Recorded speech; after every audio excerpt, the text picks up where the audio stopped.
Olá, bem-vindos ao ES Brasil Debate Especial Turismo. Eu sou Robson Maia e hoje, mais uma vez, recebo convidados mais do que especiais, começando com José Antônio Boff Buffon, que é secretário executivo da Câmara Empresarial de Turismo da FEComércio, também economista. Seja bem-vindo, Buffon. Muito obrigado pelo convite novamente, sempre à disposição aí. Esse é um tema do maior interesse para o Espírito Santo. Bom, hoje eu também recebo aqui uma convidada mais do que especial. Ela é gestora do Polo Sebrae de Turismo de Experiência, Renata Vescovi. Renata, seja mais do que bem-vinda, é um prazer recebê-la. Obrigada, agradecer também o convite em nome da diretoria do Sebrae e de todos os nossos colegas. Bom, juntos hoje vamos debater a tendência do turismo de pós-pandemia.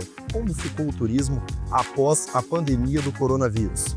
Bom, antes eu quero lembrar que esse debate é patrocinado por Bandes, ao seu lado, para você estar sempre à frente.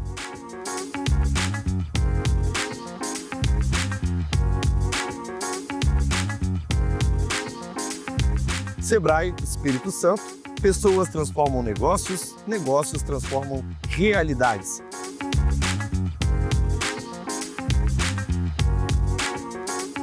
E a Assembleia Legislativa do Estado do Espírito Santo, 190 anos.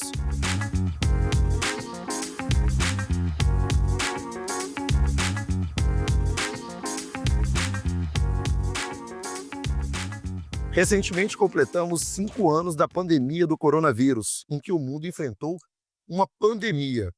Ela mudou a forma de consumo do turismo. Coincidentemente, o Ministério do Turismo lançou uma revista trazendo as tendências para o turismo em 2025. E esses assuntos vão nortear o nosso debate hoje com os convidados mais do que especiais que eu recebo aqui na ES Brasil mais uma vez. Bom, eu gostaria de abrir inicialmente falando que a gente recentemente completou, os 5 anos da pandemia que foi declarada pela ONU, pela Organização Mundial da Saúde, pela OMS, a pandemia do coronavírus. E isso alterou de forma muito significativa. A tendência que a gente tinha de turismo em 2020 já não existe mais, né, Buffon? É uma outra realidade que a gente vive hoje. Dá para dizer que aquela forma de se fazer turismo e vender turismo já é totalmente diferente da que a gente tem hoje, né? Exatamente, assim, a realidade da economia, ela muda por vários fatores. Ela tem os fatores endógenos, que é do próprio movimento da economia, da concorrência entre as empresas, da mudança de hábitos, que mudam. Essas mudanças são lentas e de longo prazo. E, eventualmente, você tem fatores que são fatores exógenos. Uma guerra, por exemplo, uma pandemia, uma grande seca, uma grande enchente, são fatores exógenos. Esses fatores colidem com as tendências em curso e eles funcionam, no mais às vezes, como catalisadores do processo de mudança. Então, o que eles acontecem? Eles aceleram muitas coisas que estão em andamento e freiam outras coisas que estão em andamento. As guerras sempre aceleraram, por exemplo, a inovação tecnológica, né? Essa pandemia, ela acelerou algumas tendências em curso que já estavam postas, né? Uma tendência, por exemplo, do turismo de massa, que é um movimento que já estava em baixa, né? Então ela acelerou esse movimento. O movimento das pessoas procurar lugares mais remotos e mais pequenos, mais escondidos, ela já acelerou esse processo. Então a pandemia tem que ser entendida como um grande catalisador. Ela em si, ela não instaurou algumas novas tendências, ela catalisou tendências que estavam em curso e mudou a realidade do turismo no mundo. Além disso, tem os fatores ambientais relacionados à sustentabilidade, que era uma forte tendência e que ela acelerou isso também. Então, tem vários fatores aí para a gente conversar. Bom, ainda entrando um pouquinho nisso que o Buffon falou, Renato, eu queria estender um pouquinho sobre a realidade do Espírito Santo. O Buffon bem lembrou, né, que tem um turismo alternativo, que é a busca por lugares mais diferentes. A gente também teve um crescimento muito grande, acentuado, do turismo religioso, do turismo de aventura, de esportes. A gente até falava isso aqui antes de começarmos o debate. Eu queria que você destacasse quais são os pontos que o Espírito Santo tem se destacado nessa nova tendência que o turismo formou. Eu acho assim que depois da pandemia, quando a gente falava, né, quando a gente ouvia aí os pensadores, os estudiosos aí na questão do turismo, falando das tendências, com tudo fechado, acho que as atividades ao ar livre, em meio à natureza, ganharam muita força.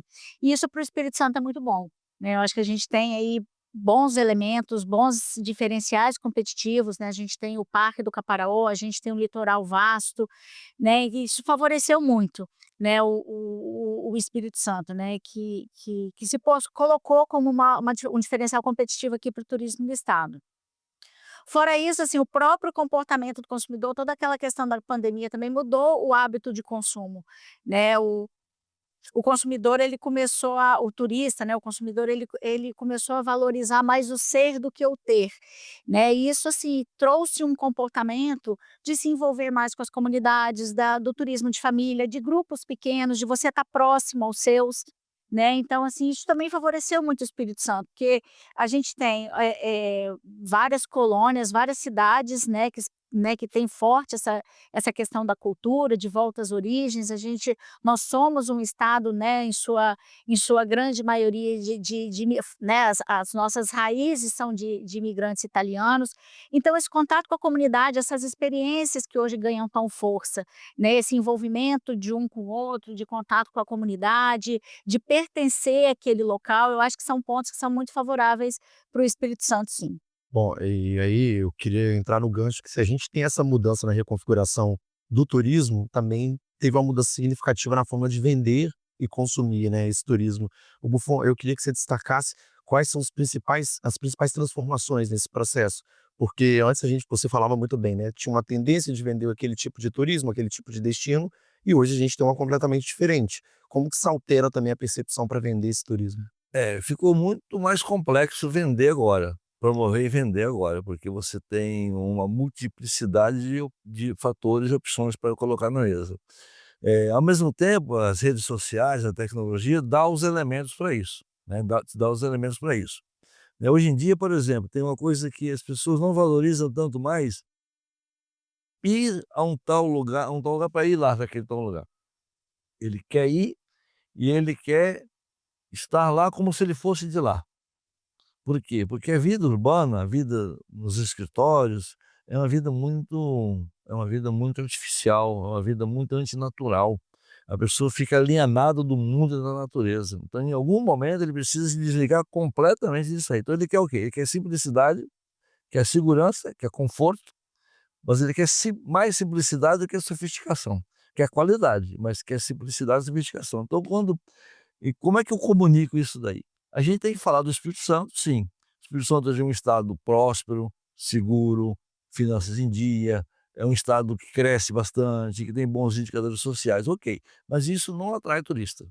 Eu não posso falar que o Espírito Santo tem praias, não atrai turista. Eu tenho que chegar um momento que eu tenho que definir alguma coisa muito mais bem delimitada que eu possa encontrar lá do outro lado alguém que possa entender que aquilo é a sua necessidade.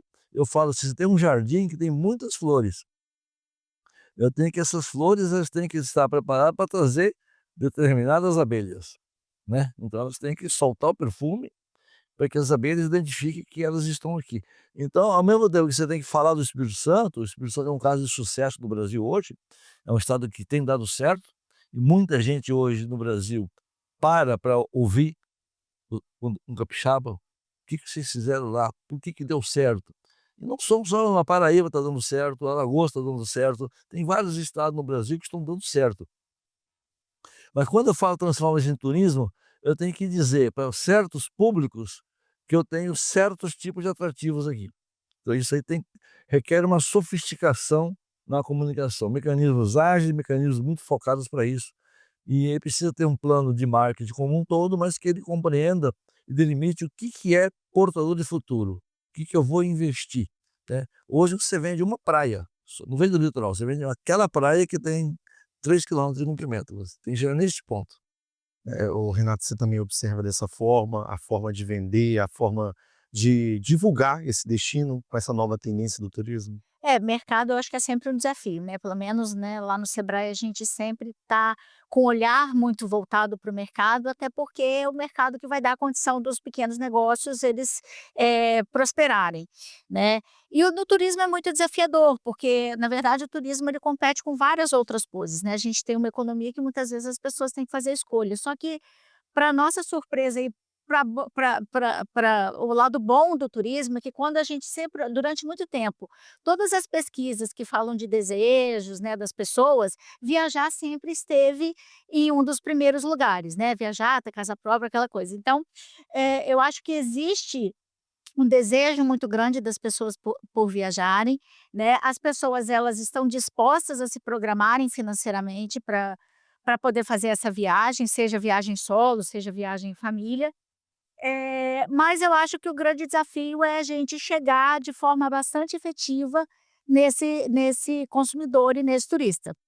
É o Espírito Santo entender o que que ele tem de diferente, o que que nos faz único, por que que uma pessoa vem ao Espírito Santo e não vai, por exemplo, para uma praia consagrada já do Nordeste, o que que o Espírito Santo tem para oferecer e para acrescentar, né, para esse turista, e fazer uma comunicação correta, né, eu acho que uma comunicação efetiva. Mas sem dúvida nenhuma, assim, o mercado ele é um desafio. A gente também falando dessa busca, né, das cidades, enfim, do poder público, do Estado, para cada vez atrairmos mais turistas, né? A gente tem esse desafio de manter a sustentabilidade, a autenticidade do local, e eu queria saber de vocês, como equilibrar essa conta? Porque é uma conta que às vezes não fecha, né? Eu queria começar pela Renata dessa vez, para entender como que você vê isso, qual a sua visão desse tema, porque é uma balança muito justa, muito ajustado ali. Você quer manter aquele local atrativo, você quer um ticket mais alto, por exemplo, mas você também quer aumentar o número de turistas, enfim, é todo um mecanismo que tem que funcionar de uma certa forma muito bem encaixado, né, Renata? É verdade, é uma engrenagem, né, e você precisa ter esses elementos muito, não é sob o controle, porque é uma palavra muito forte, mas assim, muito bem orquestrados, para que eles atuem de uma forma muito harmônica, né. Então assim, você tem, essa questão mesmo da quantidade de turista é uma coisa que precisa ser observada, quantidade não é qualidade, às vezes você tem um fluxo excessivo num determinado território que não tem capacidade, é um turista que não consome, Às muito vezes pelo é até mais contrário, prejuízo, né? gera prejuízo e a gente vê esses movimentos aí mundo afora, né, das pessoas tendo repulsa, dos moradores tendo repulsa, pelo turista, pelo visitante. Mas assim, é possível, né, até por uma tendência das pessoas preferirem agora essas atividades ao ar livre, é preciso que essa comunhão seja muito bem feita, né, essa atividade ela seja feita de uma forma muito controlada, né, para que você consiga, manter, né, essa harmonia. O turismo regenerativo é uma tendência muito forte, as pessoas buscando e sendo motivadas para ir a lugares que elas possam se transformar e transformar e melhorar aquele ambiente, né. A questão ambiental hoje é uma questão que já é posta, já é consolidada, a preocupação com o uso do solo, né, com a questão de utilização de água, de geração de resíduos, eu acho que o próprio consumidor já exige disso, então os destinos eles têm que estar preparados e têm que praticar isso. Não é só isso, não é só uma fala, não é só um discurso. Ele tem que praticar, porque até o Buffon falou das redes sociais, hoje as redes sociais também pode ser, né, o grande agente aí regulador desse mercado. E é isso, e os destinos eles têm que fazer políticas públicas que contribuem, para esse crescimento ordenado, né. Desde o ano passado a gente vem trabalhando na construção de distritos turísticos, a gente tem um piloto em Venda Nova, de imigrantes em Pindobas, que é realmente tentar, orquestrar esse crescimento e esse desenvolvimento da atividade turística de uma forma sustentável, que respeite o meio ambiente, que atenda aos desejos da comunidade, que a gente consiga ter um crescimento ordenado, com fluxo, né, que realmente leve riqueza para aquele território. A sua visão é um pouco parecida com a Renata, É, mesma linha? exatamente, assim, você vai fazer um show num ginásio, você tem uma capacidade de lotação. Você quer encher o ginásio, mas não pode passar de certo limite. Um estádio de futebol, um destino turístico é mais ou menos a mesma coisa, você tem uma capacidade de suporte de quantas pessoas você pode suportar. Isso aí não é uma coisa arbitrariamente definida de fora para dentro. A comunidade ela tem que ter um grau de autonomia e de planejamento e de cooperação interna, que ela faça as contas e chegue ao ponto de saber qual é a capacidade de suporte dela, uma faixa, né, de suporte desse pessoal. Isso é quando as comunidades elas se tornam sujeitos dos seus processos turísticos e não cidades passivas e vítimas de um processo que vem de fora para dentro, né. O destino turístico é um mecanismo para isso, mas o planejamento das cidades tem que caminhar para essa direção. O turista contemporâneo ajuda nisso, porque o turista do passado é alguém que ele ia consumir um destino. Hoje ele vai para preservar um destino. Virou uma experiência, né? Ele vai para preservar o destino, ele quer usufruir daquele destino, mas preservando o destino, porque depois ele quer voltar lá e ver a mesma planta, a mesma árvore e a mesma coisa no mesmo lugar. Então, é uma certa forma utópico, mas é uma tendência forte em curso. Nem todos os países, nem todas as cidades, nem todos os destinos vão entrar nessa tendência, porque depende de uma coesão interna muito forte dos destinos. Mas a ideia é que o turista contemporâneo é uma pessoa que vai ver, conviver e viver alguma coisa e vai contribuir para a preservação daquilo.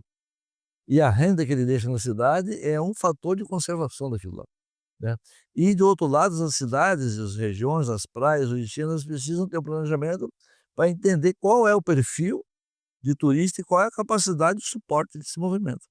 Então assim, requer turismo muito complexo, né, Renato? Sofisticado, como diz os Sofisticado, guri. requer uma gestão sofisticada, exatamente isso aí. E é mais fácil você fazer, é mais fácil fazer uma ponte, como você fala, do que fazer uma rota turística, né. Mas a parte boa é que, assim, tem uma máxima no turismo que fala assim, que cidade boa para o turista é boa para o morador, né. Então, assim, acho que esse investimento aí, esse bem-estar e essa infraestrutura necessária das cidades, eu acho que é bom para todo mundo, né, e você ainda consegue Tem um legado ali, né? exatamente. E eu acho que a gente está tão sintonizado, a gente brincou com engrenagem aqui, acabou sintonizando o assunto, porque eu queria tocar agora justamente no ponto que o Buffon trouxe, que é do turismo sustentável, né? Isso tornou uma tendência nos últimos anos, principalmente com o fator da pandemia, já que é o nosso tema que a gente está analisando aqui hoje. E eu queria saber, é possível manter essa tendência, não ser algo só passageiro, não ser um movimento pontual ali, porque vivenciamos uma situação atípica no mundo? Dá para tornar isso algo, um legado de fato, na sua visão, Renata? Eu acredito que sim, eu acho que hoje em dia, eu acho que isso deixou de ser uma tendência, né, da mesma forma que a gente foi vendo, né, desde 2020, quando a gente falou dessa questão de áreas abertas, e aí surgiu essa questão do turismo regenerativo, as próprias, questões ambientais, eu acho que isso é uma preocupação cada vez mais crescente. E assim, espero que a tendência é realmente que isso se consolide, né, que isso seja uma prática realmente para todos, né, não só para o turista, né, porque quem mora numa cidade é turista na outra, e quem mora na outra é turista para essa, né. Então eu acho que é uma questão mesmo que eu acho que a gente precisa realmente, olhar com bastante cuidado, bastante atenção. Eu acho que é possível sim você ter desenvolvimento econômico sem que tenha, né, degradação, sem que tenha deteriorização. Eu acho que é possível, que você faça, a gente tem aí tantas atividades em parques, né, que tem já um olhar muito cuidadoso e muito dedicado para essa questão das atividades em parque. Então, assim, eu acho que é possível sim, desde que haja uma regulamentação, né, eu acho que desde que o combinado não sai caro, né, eu acho que é possível sim. Eu vou até quebrar um pouquinho o protocolo, individualizar a pergunta. Buffon, vou até falar com ele, porque é um cara que já de alguns debates eu venho acompanhando. A gente fala sempre muito dessa vida hoje corrida, dentro de escritórios, e aí também tem ambientes que a gente faz negócios que também acabam limitando muito a nossa experiência, de certa forma, com a natureza, com a vida humana, enfim. Eh, foi a sua tendência também, Buffon, depois da pandemia, procurar mais atividades ao ar livre? Essa nova tendência que o mundo se desenhou? Eu eu sempre fui um bicho da roça que prefiro uma varinha de pescar em um barranco no carnaval do que para o carnaval. Eu já estava nessa tendência, porque a minha natureza é assim. Então pra você já era Não, regra, né? a única multidão que eu gosto e aceito é estar no estádio de futebol. Fora isso, eu prefiro pequenos grupos, pequenos pequenos grupos e liberdade de você fazer coisas, né. Então eu, às vezes, vou para a roça caminhar. Eu faço os caminhos dos meus antigos tios, da época que a Mata Atlântica existia no Espírito Santo. A gente faz caminhada de 18, 20 quilômetros, onde eles passavam onde era mata. É uma forma de você fazer uma coisa saudável, você conversar, bater papo e ao mesmo tempo honrar a coragem, e a entrega dos nossos antepassados, né. Isso é uma tendência muito grande. Na Europa, no norte da Europa, na região nossa lá, é muito comum as pessoas fazerem caminhadas, reeditando as caminhadas antigas, né. Por exemplo, isso é uma Um tendência. roteiro, né? Exatamente. Então isso eu posso vender isso daí como um significado, eu posso atribuir um significado para isso daí. E a pessoa vem para fazer a caminhada de fulano de tal, né.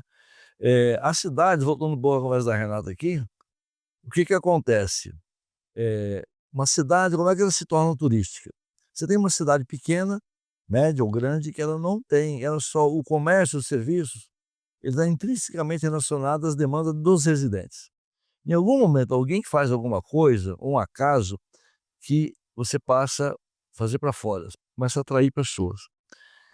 Santa Teresa há 30 anos atrás, por exemplo, né. Aí as pessoas passam a ir lá propositadamente para consumir naquela cidade, ir num restaurante, ir num parque, etc e tal. Isso vai isso leva a que pessoas da cidade passem a abrir negócios com esta finalidade. No momento posterior, pessoas de fora vão lá e abrem os negócios lá na cidade. Então isso são etapas do desenvolvimento turístico, da evolução turística de uma cidade. A partir de certo momento, a cidade está tão voltada para o turismo que ela gera um estresse com o residente. O residente não consegue perceber valor mais no turista porque traz a renda, mas traz um desconforto muito grande. Você não consegue mais ir ao centro, você não consegue mais tem carro estacionado no seu portão. Essa cidade precisa se replanejar. Acho que isso aconteceu muito na prainha em Vila Velha, né? Um bom exemplo. Elas precisam se replanejar. Eu vou dizer assim, tem 2 cidades no Espírito Santo que em algum momento elas vão ter que parar e dizer assim: "Eu quero ser uma cidade turística". E aí ela vai ter que se reunir a comunidade, a Câmara Municipal, a Prefeitura, a Associação Comercial, os poderes, dizer assim: "Nós queremos ser uma cidade turística". Quais são? E aí ela vai ter que redesenhar os seus territórios internos, os seus fluxos, os seus espaços, a sua mobilidade para isso. Uma é Santa Teresa e outra é Domingos Martins. São 2 cidades que estão chegando nesse limiar. Ou elas avançam como cidades essencialmente turísticas, ou elas recuam para um estágio anterior de ser eventualmente uma cidade turística. Isso aconteceu no mundo todo. No mundo todo, cidades ultrapassaram esse ponto e outras recuaram, né. Eu fui No muito. Brasil mesmo, a gente tem alguns exemplos. Aqui do lado, Rio de Janeiro, tem várias cidades. Por exemplo, Paraty é uma cidade que você só vê turista. Você não vê hoje mais pessoas habitando mais aquele fluxo de vida, né, Buffon? Então isso é uma escolha que tem que ser feita pela cidade. A cidade vai deixar de ser uma cidade agropecuária, que vive da agricultura, da mineração e da pesca, etc, não. A nossa cidade vai ser uma área turística. Continua tendo a agricultura, continua tendo a pesca, mas essas atividades elas se subordinam a um processo turístico. É o que acontece com o agroturismo em Venda Nova, por exemplo. É uma cidade de agricultura familiar. Eles vão produzir alimentos do mesmo jeito que produzia, mas ela se torna uma cidade turística a partir do momento que a principal finalidade daquela produção é atender um turista, por exemplo. Renato, você também tem alguns exemplos de cidades do Espírito Santo que se moldaram em função do turismo, ou que também estão aderindo a essas novas tendências de turismo que a gente está debatendo aqui. A gente falou muito, né? Turismo religioso, turismo de esporte, aventura. Eu tenho até um exemplo recente, estava falando de Jairo Peçanha. Jairo é um colega da Rádio Espírito Santo que teve em Pancas e está falando que lá tem se tornado uma tendência muito grande o turismo radical, né? Então, são cidades que vão se moldando. Você teria alguns exemplos também? Eu acho que a gente está num processo, né, dessa especialização, assim, acho que se a gente olha a tendência de atividades na natureza, da aventura, eu acho que a gente tem muito forte Pancas, né, por essa questão, por esses equipamentos que estão sendo instalados lá. Temos o Caparaó, o Parque Nacional, a gente também tem um projeto lá bastante já em estágio avançado, que é da Travessia dos Sete Cumes, né, que pega um público muito específico também. Quando a gente olha para uma tendência que é de turismo de um turismo mais cultural, a gente não pode deixar de fora a questão da cultura italiana, e aí eu acho que merece destaque Venda Nova, com toda essa sua carga cultural e histórica da colonização italiana aqui no Espírito Santo, né? A gente tem a Casa Nostra lá no distrito de Pindobas, que faz a pessoa sentir um pouquinho, né, ter a experiência do que foi esses primeiros, né, imigrantes que chegaram ao Espírito Santo. O próprio Pancas também, que tem uma questão forte ali, né, de uma cultura também pomerana. Santa Teresa também, uma cidade italiana muito forte.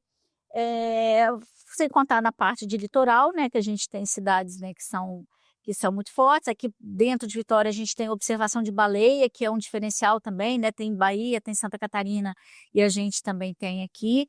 E ainda um pouco da pergunta anterior, me lembrei, a gente falando dessa questão do meio ambiente, né? Como é possível trabalhar isso de uma forma harmônica? Você tem uma tendência muito forte que é o wellness, né? Essa questão do bem-estar, né? Do comportamento do turista que muda, que ele às vezes ele não quer fazer nada, né? Por exemplo, hoje você tem exemplos de locais aí no Brasil e no mundo que você tem, primeiro, locais que a pessoa não faz nada, né, a pessoa não quer fazer nada porque ela está muito cansada exatamente por conta desse estilo de vida, ou ela quer realmente, sim, é tipo o turismo do sono, que a pessoa vai para dormir, olha só que louco, né? Então, assim, eu acho que o turismo ele tem essa possibilidade, né? Ela tem essa diversidade que abre aí uma potencialidade muito grande, né? Assim, é bem bacana, né? Porque a gente vai construindo ao longo dos debates vários elementos. Por exemplo, você estava do Caparaó no episódio anterior do nosso debate, que está disponível também nos canais da ES Brasil. A gente debatia com o Pedrinho e com o Valdeir Nunes justamente como o Caparaó é um exemplo de turismo que pode ser melhor explorado, né? Porque a maior parte do Caparaó está no Espírito Santo, mas o principal ponto de acesso hoje é por Minas Gerais. Então, o Espírito Santo às vezes dispõe desses mecanismos, mas ainda tem formas melhores de ser trabalhadas, né? Estamos no caminho, né, Buffon?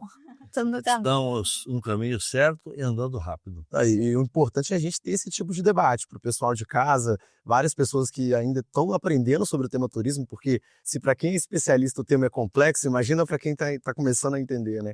Então a gente vai trazendo nesse debate que nem esse Brasil justamente esse ponto e hoje falando sobre o legado, como o turismo se modificou, sobre como se moldou para o pós-pandemia. Para a gente entrar já na reta final do nosso debate, queria te perguntar, Buffon, porque hoje a gente tem uma tendência do mundo muito ligado à inteligência artificial. Tudo se faz de uma forma quase que remota. E também pesquisar destinos turísticos é feito, muitas vezes, nas formas remotas, né? Você pesquisa online, você pede indicação de roteiros e tudo mais. Eu queria saber, na sua visão, enquanto alguém ligado ao turismo, enquanto uma pessoa especializada no tema, se já dá para a gente confiar nessa tecnologia, se é algo concreto já da sociedade, para elaborar um roteiro, um destino, algo concreto, principalmente pensando que no mundo pós-pandemia a gente, né, pesquisa mais do que nunca. A inteligência artificial é uma tendência e que não tem freio. Não tem freio, né? Assim como o Google antes, também as pessoas pesquisavam lá. O grau de precisão da pesquisa era muito menor. Hoje é um pouco maior. É uma ferramenta que nunca vai ser perfeita, né? Eu uso muito e eu vejo muitas falhas, muitos erros grosseiros, né? Eu até fico brigando lá com a inteligência artificial, chamando ela de burra, vamos dizer. Mas assim, mas é inevitável que vai ser um principal elemento nas tomadas de decisão das pessoas, é o que a inteligência artificial vai fornecer para as pessoas. Até porque ela integra hoje, ela substitui os buscadores tradicionais, né? E ela já busca opinando, não só busca, ela busca opinando, essa que é a questão. Uma resposta, né? Então, isso aí Mas assim, eu não tenho medo dessas coisas. No passado, tinha um debate com o advento das calculadoras. Ninguém mais fazia regra de 3 na mão e ninguém mais fazia raiz quadrada na mão. E ninguém mais calculava a taxa de retorno usando logaritmo. Você imagina só você fazer um logaritmo para calcular a taxa interna de retorno de uma empresa. Ninguém, a pessoa vai lá no Excel e monta uma tabela e dá tudo isso aí. Então, isso é a mesma coisa. Ela vai substituir, ela vai ser uma ferramenta. Ela vai ser uma ferramenta usada e vai ter o bom uso e o mau uso. Vai ter uso inteligente e uso não tão inteligente, né? Então depende da capacidade crítica de cada pessoa. Evidentemente que você não vai consultar só uma fonte, como você não consulta só um médico, né? Você tem que comparar e contestar essas coisas, né? Eu viajo muito assim por vontade própria, por escolhas próprias. E o erro faz parte da minha experiência. Também é uma experiência, né? O erro faz parte da minha experiência, vamos dizer. Eu viajo disposto a assumir certos riscos e depois não dá certo. Porque aí isso me coloca diante de um fato inusitado e me coloca numa posição em que eu tenho que conhecer outras dimensões daquele destino. Acontece muito quando o carro dá um acidente. Você tem que conversar com pessoas que não estavam no roteiro original, né? Isso é experiência, né? Então, a inteligência artificial veio, e eu acho que o Espírito Santo, como Estado que se projeta, nós temos que aprender a utilizar essa ferramenta de forma inteligente e de forma muito intensiva, né? Renata, pensando no Sebrae, que atua diretamente com o pequeno comerciante, com o pequeno empreendedor, o cara que está elaborando um negócio, que está diretamente ligado à atividade do turismo, a inteligência artificial está ligada a todas as atividades hoje em dia, né? Qualquer profissão hoje se tem ali a presença de alguma maneira. Pode ser uma ferramenta importante também, ao seu ver, na produção de um negócio, na elaboração, no desenvolvimento, e também como ferramenta de busca, como o Buffon bem trouxe, para potencializar um destino turístico, uma área, enfim, a forma de vender o turismo também? As ferramentas, a inteligência artificial e a inovação, a tecnologia é uma realidade, né? Então, assim, você tem várias ferramentas que podem ser utilizadas pelo empreendedor, que podem ajudar a otimizar, inclusive, o negócio, né? Você pode usar aí ferramentas para poder reduzir custo, para você conseguir captar novos clientes, para você poder, inclusive, pegar clientes que você não teria, às vezes seria um custo muito grande, por exemplo, você ter uma equipe de venda 24 horas, né? Mas dependendo da ferramenta que você usar, você não perde esse cliente, você consegue trabalhar o cliente, né? Fora essas outras ferramentas aí de CRM, né? De você entender qual é o perfil do seu cliente, qual o gosto, qual a preferência do seu cliente, né? Então, assim, sem dúvida nenhuma, isso ajuda e auxilia o pequeno empreendedor em vários pontos do seu negócio, né? Desde o começo, quando ele está desenvolvendo a ideia, quando ele vai olhar o mercado, quando ele vai olhar os seus concorrentes, desde a implantação e o dia a dia, né, do seu negócio. Agora, realmente é preciso entender, né? Assim, é preciso que o próprio destino também, quando a gente olha para um destino turístico, é necessário ele entender quais são essas ferramentas, porque também não adianta virar as costas, né? Porque senão você fica fora e você tem que estar participando ali, porque outros destinos também vão estar, né, usando aquela ferramenta. Mas eu acho que a inovação e essas ferramentas, elas vêm realmente para ajudar, né? A gente precisa realmente saber utilizá-las de uma forma correta.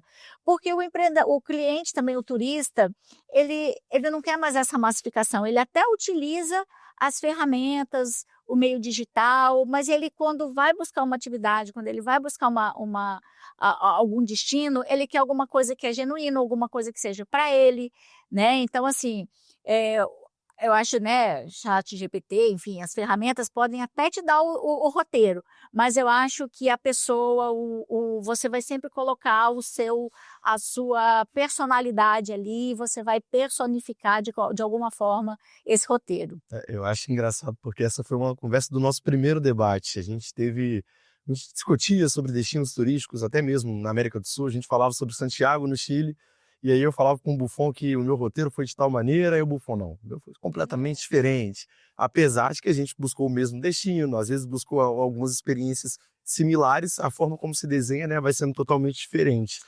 Uma outra, por exemplo, quando a gente olha, né, algumas plataformas, né, de comercialização de destino, elas são fontes interessantíssimas de busca e de definição do destino, né? Hoje você tem ferramentas que elas elencam e elas definem a reputação daquele destino, né? Então, assim, todo mundo vai lá no TripAdvisor para olhar o que tem, o que não tem, pode até não decidir, mas como base ali de consulta e de tomada de decisão, sem dúvida nenhuma, é uma realidade que não dá mais para dizer que não é tendência, é realidade. Aceitamos a modernidade.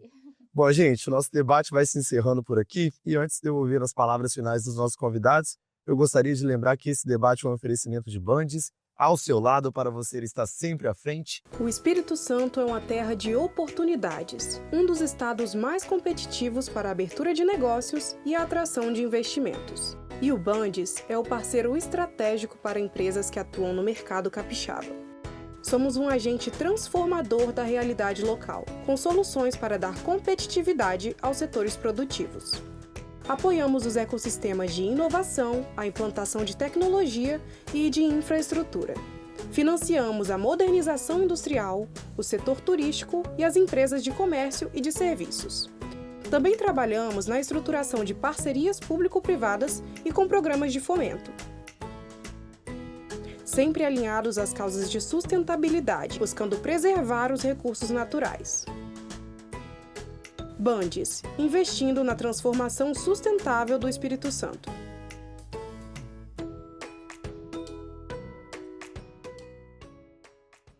Sebrae Espírito Santo. Quando a vocação de um lugar encontra a força certa para impulsioná-la, o cenário pode mudar muito rápido. O propósito do Sebrae é transformar territórios impulsionando vocações, apoiando os pequenos negócios, fortalecendo o turismo local. Pessoas transformam negócios, negócios transformam realidades. Sebrae. E a Assembleia Legislativa do Estado do Espírito Santo, 190 anos. Aqui, pela primeira vez, foi aberto o caminho para dar voz àqueles que não tinham. Neste lugar, os capixabas descobriram que quando todos podem falar, o que se ouve é a voz da cidadania. Pensando sempre à frente e olhando para frente também.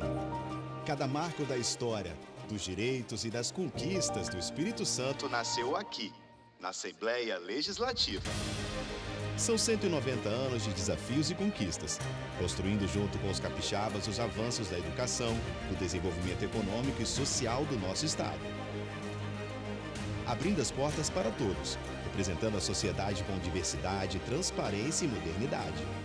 E o que esperar do futuro? Juntos, vamos continuar fazendo história.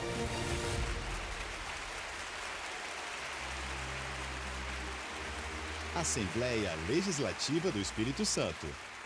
Bom, gostaria de agradecer ao Buffon, que mais uma vez esteve ao nosso lado. Buffon, seja sempre bem-vindo a S Brasil. Já está para assinar um contrato empregatício aí, o vínculo empregatício, hein? Vai ter uma ação judicial aí, vamos dizer, Mário, que provisione o recurso aí. Eu vejo o seguinte, já vejo circulando por aí os 10 destinos mais procurados do Brasil. Vitória está sempre quase dentro já. Ou seja, o trabalho que nós estamos fazendo no Espírito Santo. No Espírito Santo tem uma longa história de pessoas que trabalharam no turismo. Muitos abnegados, muitos heróis, pessoas heróicas que carregaram essa bandeira quase que sozinhos. Pela primeira vez nós temos o governo do Espírito Santo e nós temos o setor privado, através da governança que a FEComércio trouxe, dialogando.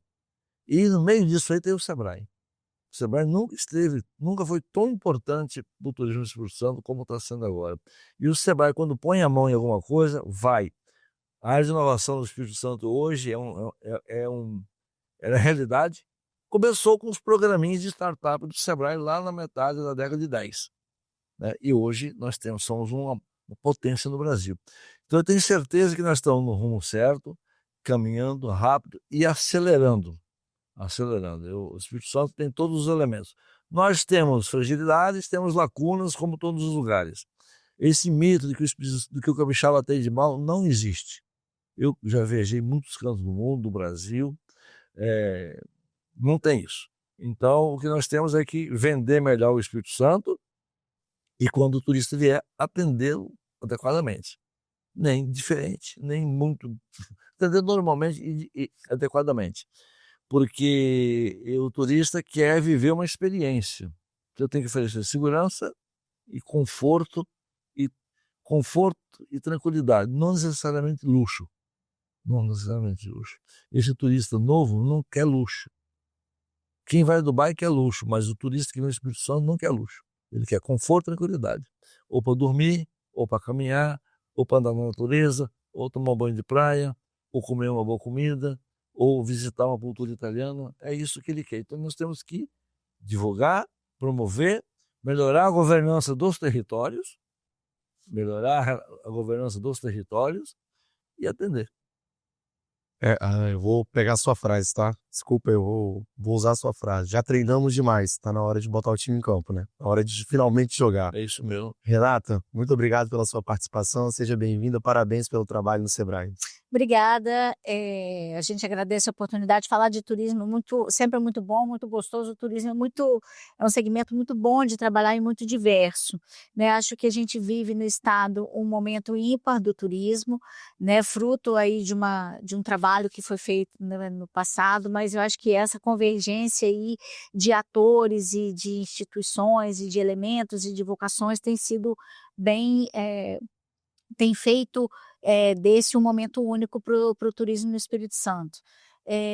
Nosso desafio sempre tem sido, né, e agora mais fortemente o Sebrae ele tem focado muito o seu atendimento no turismo, nas atividades características do turismo, entendendo que esse segmento é um segmento plural, né, um segmento que ele abarca aí várias atividades turísticas, vários elementos, vários CNPJs, né? Então, assim, que é a nossa missão, que é o nosso propósito agora tem sido transformar os territórios usando o turismo como grande palco. Agradecer, né, também aos empreendedores. A gente tem proposto, o nosso desafio tem sido a profissionalização dessa atividade, né? É um detalhe, é uma riqueza de detalhes. O turismo ele se faz com momentos singulares, né? Então, assim, eu acho que esse atendimento, esse cuidado é uma constante e a gente tem trabalhado sempre com os nossos empreendedores para que esses produtos eles sejam ofertados de uma forma muito profissional, produtos que a gente possa valorizar a nossa identidade, valorizar a nossa cultura, valorizar o que a gente tem de mais bonito, de mais belo, né? E que, enfim, e levar o estado aí para outras pessoas aí, porque é um estado muito bonito mesmo. Acho que a gente tem um futuro muito legal no turismo pela frente. Bom, recebemos hoje aqui no debate da ES Brasil o José Antônio Boff Muffon, a Renata Viscovi, e para você de casa que quer conferir essas e outras informações, acesse esbrasil.com.br.